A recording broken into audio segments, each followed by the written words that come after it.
A Ângela está lá? Então está ok. Boa noite, meus irmãos. Graça e paz aos que eu ainda não cumprimentei nessa noite. Enquanto as crianças vão seguindo lá para trás, nós vamos nos organizando aqui. Nós hoje vamos fazer uma meditação, uma breve meditação. Hoje é noite de celebração, hoje é noite de alegria. Nós vamos priorizar esse período de comunhão como igreja, esse período de comunhão como família. Por isso que nós estamos encerrando hoje, essa sequência de estudos essa sequência de meditações sobre a família. Nós começamos no mês de maio. Mês de maio, tradicionalmente, nós celebramos as famílias. E hoje, esse mês especial, os batistas têm se reunido em torno de um tema específico, a intencionalidade da identidade bíblica da família. Nós temos meditado ao longo dos últimos 4 domingos, aprendendo um pouco mais sobre o que Deus tem a nos ensinar sobre o que é família a partir do texto bíblico, a partir da orientação bíblica. Então nós vimos alguns temas específicos, vimos a intencionalidade no preparo das novas gerações, vimos a intencionalidade na afirmação de uma identidade, de um casamento segundo o texto bíblico.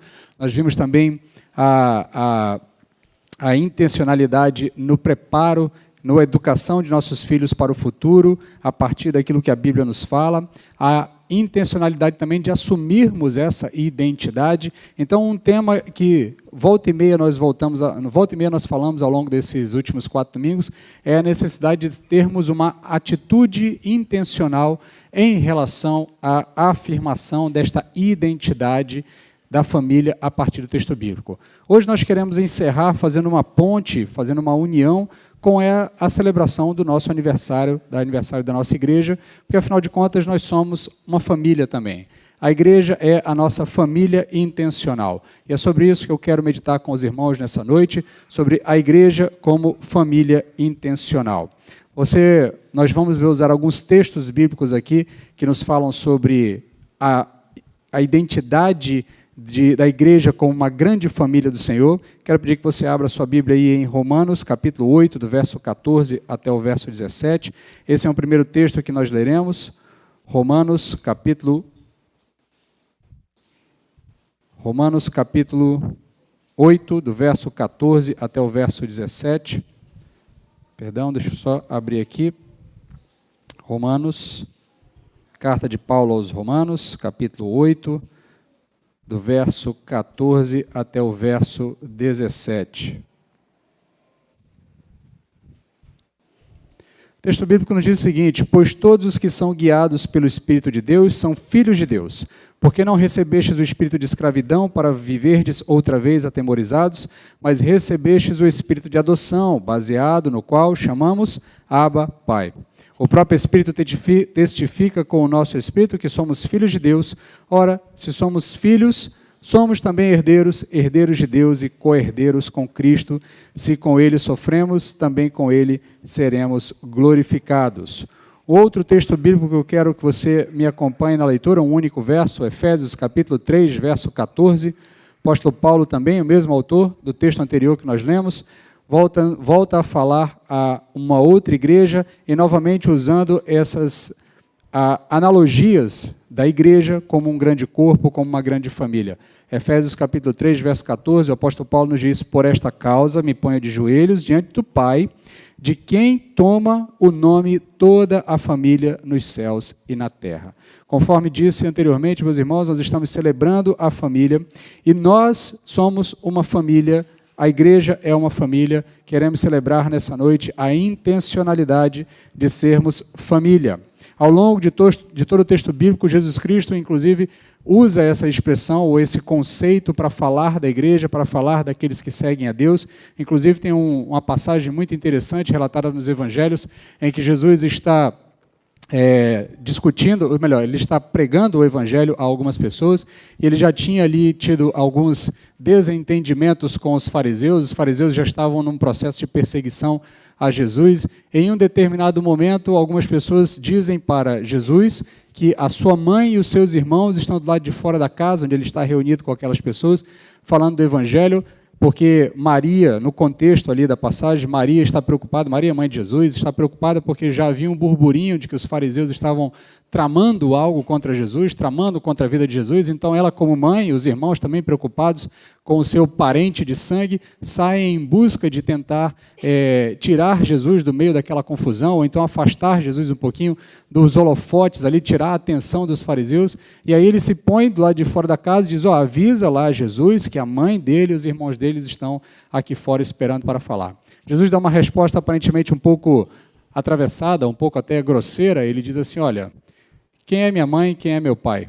Aí ele aponta para as pessoas que estão ali sedentas pelo Evangelho, ou ouvindo a mensagem do Evangelho, e ele diz assim, estes aqui, esses que fazem a vontade de Deus, são minha mãe e são meus irmãos. Esses aqui são a minha família. Com o contexto ali, nós precisaremos de um pouco mais de tempo para explicar exatamente o que significa a resposta de Jesus, mas o ponto é que Jesus, desde o início, trabalha com essa conceituação. Igreja como família, igreja como algo que é ligado por laços fraternais muito maiores do que apenas um laço de comodidade ou um laço de identificação com um credo específico ou apenas um laço de identificação com algum tipo de liturgia específica. Nós somos ligados por laços familiares, laços espirituais. Há uma clara conotação de que esta é uma família da qual nós fazemos parte e a partir dessa realidade de que fazemos parte de uma família, nós precisamos também assumir a intencionalidade de sermos parte dessa família. Então, nessa noite, eu quero celebrar a intencionalidade de fazer parte da família de Deus, a partir dos textos que nós lemos e de outros que ainda leremos ao longo dessa breve meditação. Queremos tirar aqui algumas lições para nós ou algumas aplicações para nós. A primeira é que, como família de Deus, nós recebemos uma nova identidade. No texto que nós lemos em Romanos, o apóstolo Paulo diz, olha, porque vocês não receberam o espírito de escravidão para viverem outra vez atemorizados, mas receberam o espírito de adoção, por meio do qual clamamos Abba, Pai. Essa expressão Abba, Pai, que muitas vezes a gente até um pouco esvazia ela de tanta repetição, ela é uma expressão de típica intimidade, é uma expressão de um filho falando diretamente com o seu pai. Então o apóstolo Paulo está dizendo ali aos seus leitores, à igreja que está lendo, a igreja entre os romanos, dizendo que a partir do momento em que nós somos integrados nessa família, que nós somos ligados a essa família espiritual, a família de Deus, nós recebemos um espírito e esse espírito nos permite chamar Deus de Pai. Esta é uma relação que é muito diferente de qualquer outro tipo de relação religiosa que há no mundo. Não há nenhuma outra religião em que a entidade suprema seja tratada como Pai, no sentido de ser aquele a quem nós nos acolhemos ou nos aproximamos nessa relação familiar. Há algumas mitologias religiosas onde a divindade máxima é chamada de Pai, de alguma forma, contudo a conotação é diferente. A conotação do Deus Pai bíblico é uma conotação de fato, relacionar pai e filho. Essa relação íntima mesmo, de que você tem com o seu filho, de você tem com a sua filha, é essa relação que Deus está querendo ter conosco, quando Ele nos permite, por intermédio do seu Espírito Santo, chamar a Ele de Pai. Então, nesse sentido, quando Ele nos adota como seus filhos, inclusive essa é uma expressão que nós usamos no texto bíblico, o texto bíblico é muito claro, dizendo que nós fomos adotados por Deus, há uma conotação de adoção espiritual, nós somos integrados a essa família, nós não éramos filhos de Deus, agora somos tornados filhos de Deus a partir da união com Cristo Jesus, a partir da confissão do nome de Jesus Cristo como único e suficiente Salvador. Então, esta adoção nos dá uma nova identidade. Nós fazemos parte agora de uma nova realidade, nós recebemos uma nova identidade e essa identidade ela transcende circunstâncias terrenas e nos define como parte de uma família divina, de uma família espiritual muito maior do que aquilo que nós temos aqui em terra. Nós fazemos parte de uma família onde era anteriormente apenas o Pai, Filho e Espírito, agora nós somos chamados a integrar essa relação, a fazer parte dessa relação e a chamarmos Deus de Pai e sermos tratados a Ele não somente como filhos postiços, mas sim como filhos de verdade, sermos relacionados por Ele como filhos. Então, como filhos adotivos, a nossa identidade é transformada. Já não somos estranhos, mas pertencemos a essa família divina. Deus nos escolheu e nos adotou como filhos amados, e essa identidade transcende qualquer tipo de circunstância terrena e nos dá segurança e confiança. Nós não estamos mais destacados ou desligados, nós estamos ligados a uma família. Não importa o que éramos antes, agora nós somos filhos de Deus, com um lugar especial em sua família, e isso significa que nós temos acesso direto a Deus, o nosso Pai Celestial, podendo chamar Ele de Abba Pai, e Ele nos conhece pelo nosso nome, nos chama pelo nosso nome, assim como um pai reconhece seus filhos pessoalmente e identitariamente, um a um. Deus nos conhece identitariamente como seus filhos e nos chama pelo nome. Esse novo nascimento que nos permite fazer parte dessa família, esse momento em que somos integrados, nos dá uma nova identidade, nos dá uma nova percepção de mundo. Nós somos agora filhos de Deus. E exatamente porque somos filhos de Deus, somos agora irmãos uns dos outros. Somos irmãos uns dos outros, temos uma relação muito maior do que a fraternidade de sangue. Passamos a ser agora uma fraternidade espiritual, ligados muito mais do que por meros laços sanguíneos, que muitas vezes são ignorados, embora sejam bastante fortes para muitas pessoas. Às vezes os laços sanguíneos são ignorados, mas os laços espirituais que nos unem são muito superiores, são muito maiores. Somos uma nova família, recebemos uma nova identidade. A segunda lição que podemos tirar dessa percepção da intencionalidade de sermos família, é que como família de Deus, nós não estamos sozinhos. Em Mateus capítulo 12, verso 46 ao verso 50, texto que eu citei anteriormente, e nós não vamos ler para não tomarmos muito tempo, mas o fato é que o texto que eu citei, Jesus Cristo está lá sentado, pregando o Evangelho, e ele é questionado, dizendo que sua mãe e seus irmãos estão lá fora, mas na verdade ele diz, olha, aqueles que fazem a vontade de meu Pai, esses são meus irmãos, esses são as minhas irmãs. Como família, naturalmente, nós estaremos sempre acompanhados. Onde há muitas pessoas, também há muito tipo de pessoas, há vários tipos de pessoas, há diversas personalidades. Portanto, se somos uma família cercada de muitos irmãos, a tolerância, obviamente, é uma regra necessária para podermos conviver uns com os outros. Assim como uma família, nem gêmeos são exatamente iguais, na família de Deus, nem todos exatamente serão iguais. Contudo, ainda assim, somos uma família trabalhando juntos, andando juntos, nos conhecendo, nos amando uns aos outros, caminhando lado a lado uns com os outros, a fim de desenvolvermos uma tarefa e uma missão que nos é dada. Também nem todos nessa mesma família estão no mesmo grau de desenvolvimento, mas assim como aos irmãos mais velhos, cabe ajudar os irmãos mais novos, aqueles que estão num grau mais avançado na caminhada de fé, cabe a eles também auxiliar aqueles que estão introduzindo a sua vida na caminhada de fé, a fim de que possam também se desenvolver. Isso nós chamamos de discipulado, nós damos esse nome, discipulado. Contudo, nada mais é do que relacionamento familiar. Por isso a igreja é uma grande família, porque nós cuidamos uns dos outros, nós cuidamos dos mais novos, nós cuidamos daqueles que estão entrando na caminhada de fé, daqueles que estão passando por dificuldade, daqueles que têm dúvidas, daqueles que têm algum tipo de temor em relação a essa nova caminhada. Esta é uma relação familiar que a Bíblia nos ensina a partir dos contextos em geral, em diversos textos bíblicos. Somos uma grande família, cuidamos uns dos outros, ajudamos uns aos outros, a fim de que todos possam caminhar e chegar a um ponto em comum ou alcançar o seu objetivo maior. Assim como em uma família, nós tentamos fazer com que todos os membros consigam atingir o ápice da sua capacidade, auxiliando uns aos outros, ensinando, compartilhando, abrindo portas, caminhando lado a lado, ajudando a resolver problemas. Na caminhada de fé não é diferente, na família de fé também não é diferente. Assim como também não existe uma igreja de uma pessoa só, igreja que seja uma única pessoa, assim também não existe uma família de uma pessoa só. Embora você possa até dizer que aquele indivíduo é o último de sua família, o próprio conceito de família pressupõe mais de uma pessoa. É impossível haver uma família de uma pessoa só. Um indivíduo só não é família. Para haver família é preciso haver comunhão, haver outras pessoas com quem ele possa se identificar. Da mesma forma, a igreja do Senhor também não pode ser isolada. Ela é necessário comunhão, é necessário integração, é necessário vivência e participação. Por isso nós celebramos essa necessidade, essa intencionalidade de assumirmos que somos família. E se somos famílias, temos que andar juntos.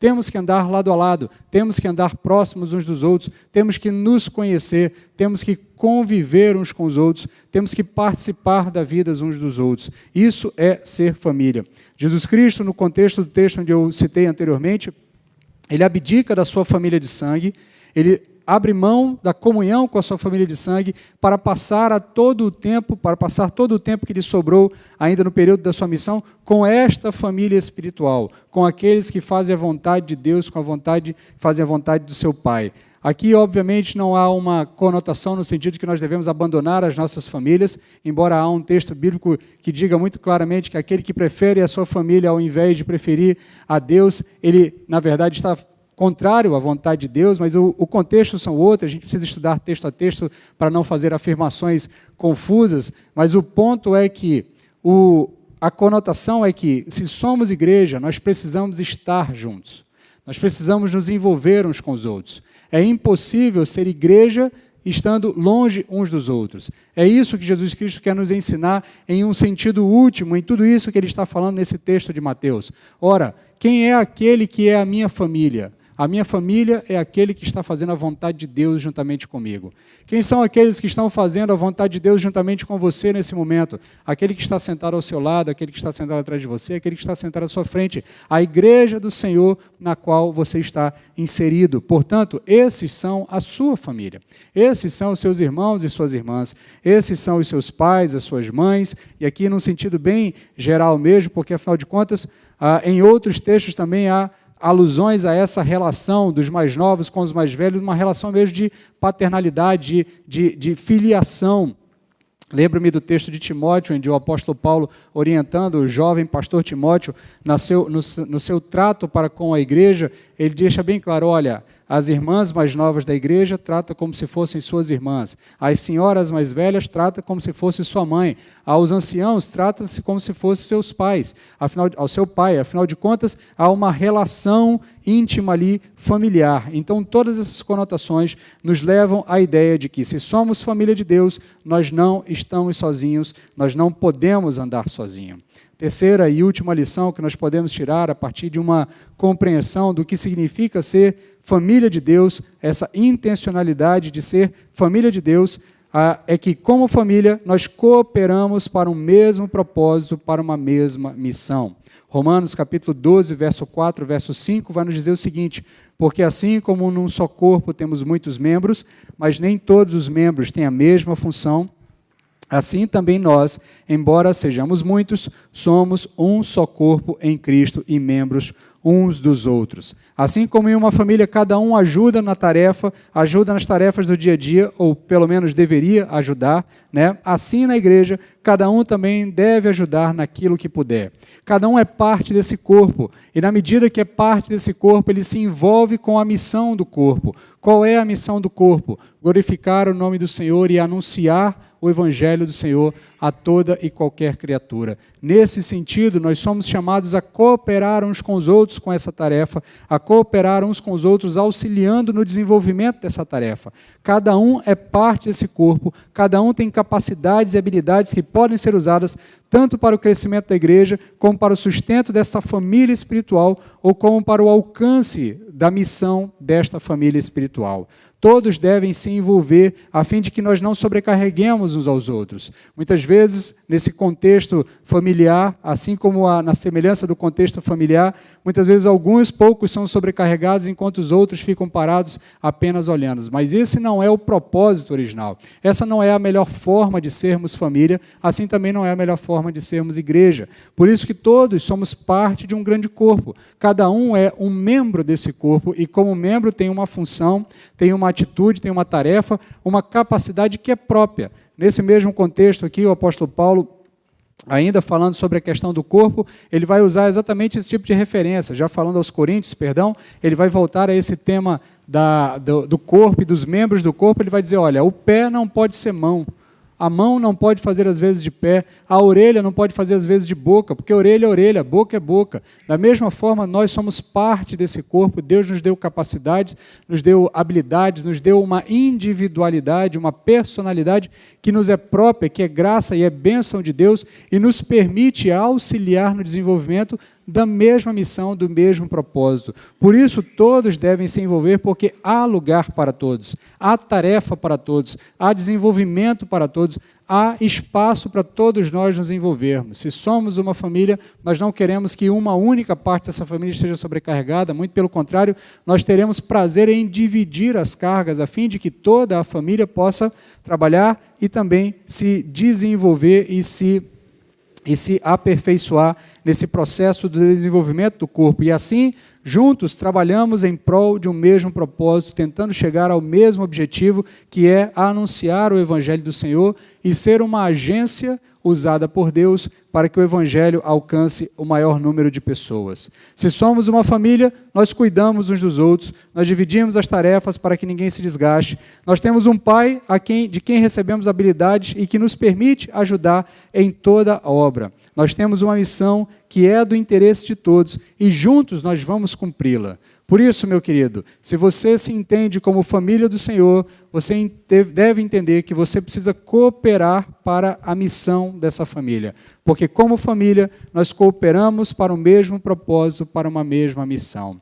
Muitas igrejas sucumbem ao tempo ou param de se desenvolver exatamente porque nós nos esquecemos que todos temos o mesmo propósito, que todos temos um mesmo objetivo, que todos desejamos fazer a mesma coisa. Eu sei que muitos dos irmãos que estão aqui são crentes há muito tempo, estão em igrejas há algum tempo, alguns estão aqui desde a fundação dessa igreja e já acompanharam diversas situações onde a igreja para de crescer ou ela encontra um grande obstáculo exatamente porque não há essa compreensão de que nós estamos buscando o mesmo propósito. E por isso, porque estamos buscando o mesmo propósito, nós temos plena convicção, plena condição de concordarmos uns com os outros e atingirmos o mesmo objetivo. Se nós queremos ser família de Deus, se nós queremos fazer parte dessa família e assumir a intencionalidade de ser família de Deus, precisamos nos lembrar, nós queremos o mesmo objetivo. E qual é o nosso objetivo? O anúncio do Evangelho.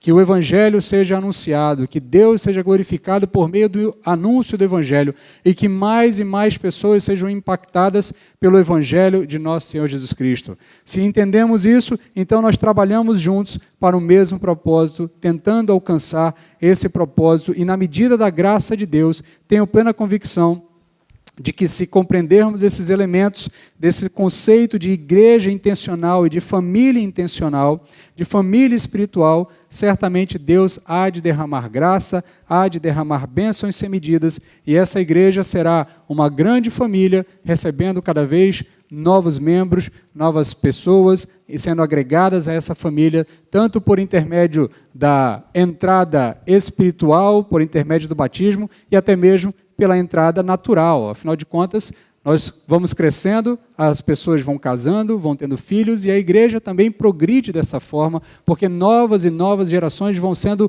moldadas à imagem e semelhança de Jesus. Nós temos aqui, ao longo dos últimos anos, apresentado diversas crianças, filhos dos membros da igreja.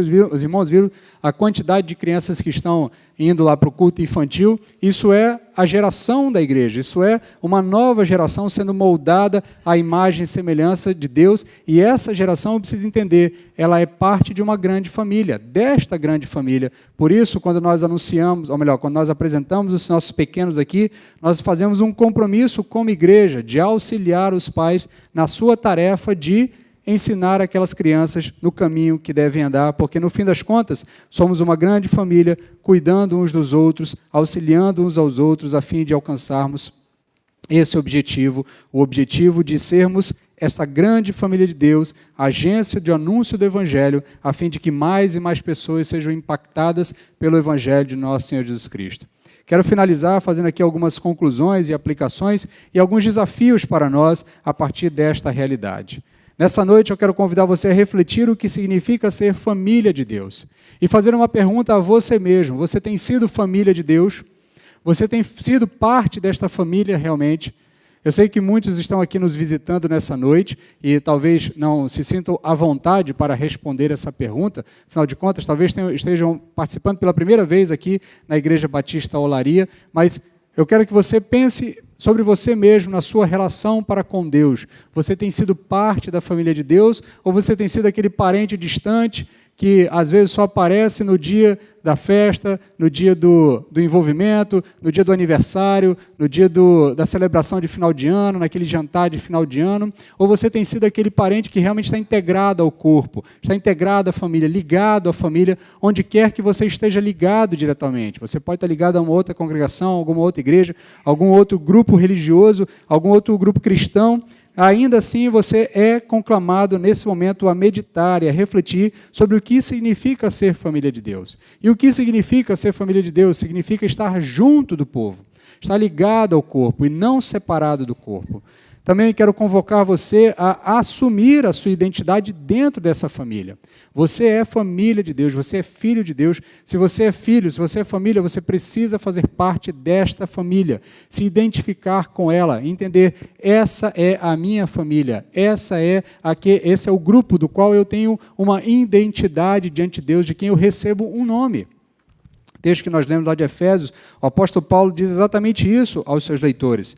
Efésios capítulo 3, verso 14, ele diz, olha, por esta causa, a causa do Evangelho, me ponho de joelho diante do Pai, de quem toma o nome toda a família nos céus e na terra. Ele deixa claro que a igreja recebe o nome de Deus, recebe um nome identificando como a família, como parte da família. Assim como o seu sobrenome lhe identifica como parte de um núcleo familiar, de um grupo familiar, você, como família de Deus, recebeu um nome diante de Deus, e esse nome é o nome do próprio Deus, identificando você como filho dele, fazendo parte da família. Então você precisa assumir essa identidade, ser parte da família de Deus, se envolver com a família de Deus. Então abra-se para compartilhar esse amor e aceitação com esses membros da sua família ao redor, com os membros da família de Deus. Viva como um filho de Deus, buscando sua vontade em todas as áreas da sua vida. E que a compreensão de que nós somos uma família nos fortaleça e nos capacite a cumprir essa missão que Deus nos deu.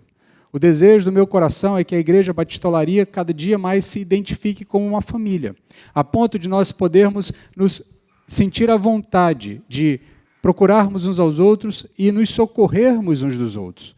Diferentemente de qualquer outro tipo de agremiação ou de qualquer outro tipo de associação, nós não estamos ligados por conta de uma identidade profissional ou algum tipo de gosto ou algum tipo de prática específica.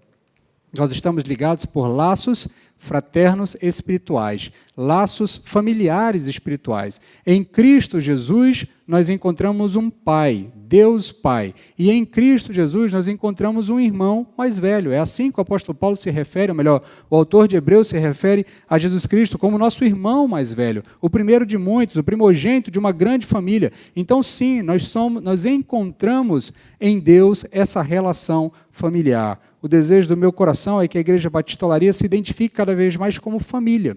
E a partir do momento de que se entenda como família, ela se abrace, se una e cada vez mais tenha plena convicção de que Deus irá derramar as suas bênçãos, derramar os seus dons, nos capacitar a desenvolver esta grande missão para a qual Ele nos deu. Essa missão para a qual essa igreja foi plantada há 54 anos atrás, e pela graça de Deus, pelos próximos 54, pelos próximos 100 anos, pelos próximos 300 anos, eu não sei quanto tempo Jesus Cristo vai demorar para voltar, mas enquanto Jesus Cristo não voltar, o desejo do meu coração é que nesta localidade esteja plantada uma família de Deus, se desenvolvendo geração após geração e anunciando o Evangelho de Deus, a fim de que cada vez mais aqueles que precisam reconhecer Jesus Cristo como seu único e suficiente Salvador, encontrem aqui uma agência de anúncio do Evangelho e encontrem aqui uma família que os ensine a ser família de Deus, a ser parte da família de Deus.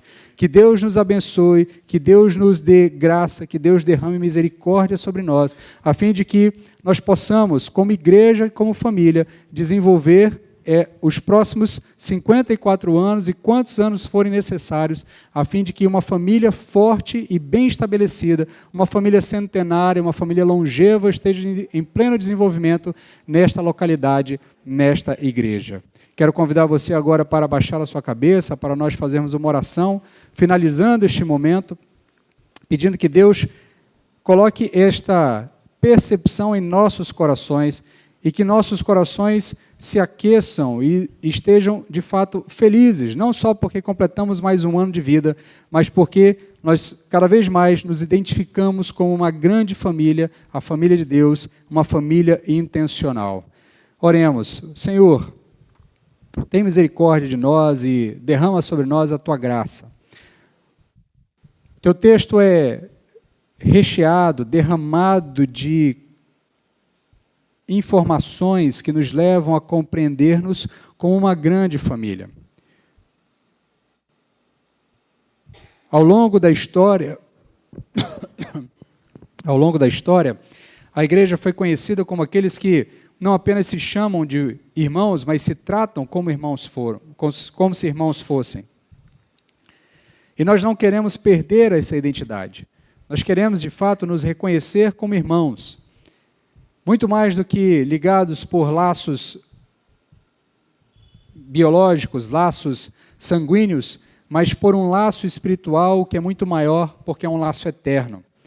Porque quando estivermos juntos na eternidade, nós nos reencontraremos e celebraremos os tempos, os momentos em que o Senhor nos permitiu estar aqui nesta agência, trabalhando juntos em prol do anúncio do Teu Evangelho. Tenho plena convicção de que, quando estivermos em novos céus e nova terra, nós nos reencontraremos e diremos: aquele ali foi o meu irmão na igreja Batista Olaria, com ele andei lado a lado, desenvolvi a tarefa que o Senhor nos deu. E para a honra e glória de nosso Senhor Jesus Cristo, de fato nós nos identificamos como uma grande família e nos preparamos para esse momento eterno, para esse momento em que nós estaremos eternamente ligados uns aos outros e encontraremos toda a outra parte da família que ainda não tivemos contato. Tanto aqueles que já estão contigo, como aqueles que ainda vão nascer e estarão contigo no futuro. Tem misericórdia de nós e dá-nos esse sentimento de família, Pai.